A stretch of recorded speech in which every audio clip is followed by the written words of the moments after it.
घुटनों की दवाई खाते खाते कानों से सुनना बंद हो गया। मेरे मोहतरम भाइयों, जितनी एलोपैथिक मेडिसिन है, एक चीज़ को ठीक करोगे दूसरी ख़राब हो जाएगी, दूसरी को ठीक करोगे तीसरी ख़राब हो जाएगी, तीसरी को ठीक करोगे चौथी ख़राब हो जाएगी। ये ऐसी ख़राब होनी है। अपनी ज़िंदगी को बदलना पड़ेगा। और ज़िंदगी क्या है? जो खूबसूरत ज़िंदगी प्यारे पैगंबर जनाब मोहम्मद सल्लल्लाहु अलैहि वसल्लम लेके आए।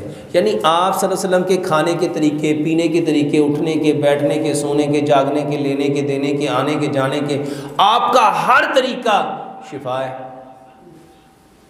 सिर्फ नबी सल्लल्लाहु अलैहि वसल्लम के तरीक़ों को अपने घरों में लेके आओ।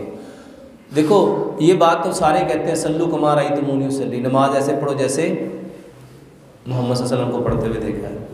मेरे मोहतरम भाइयों, तो खाना कैसा होना चाहिए था, पीना कैसा होना चाहिए था, बोलना कैसा होना चाहिए था, देखना कैसा होना चाहिए था, सुनना कैसा, हमारी मजलिस कैसी होनी चाहिए थी। जिस दिन आपने अपने घर में ये तमाम कर लिया, अल्लाह की कसम आप लोगों की ज़िंदगी बदल जाएगी।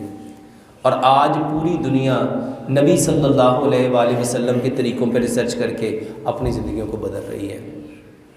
सिर्फ तरीक़ा नबी सल्लल्लाहु अलैहि वसल्लम का लेके आओ।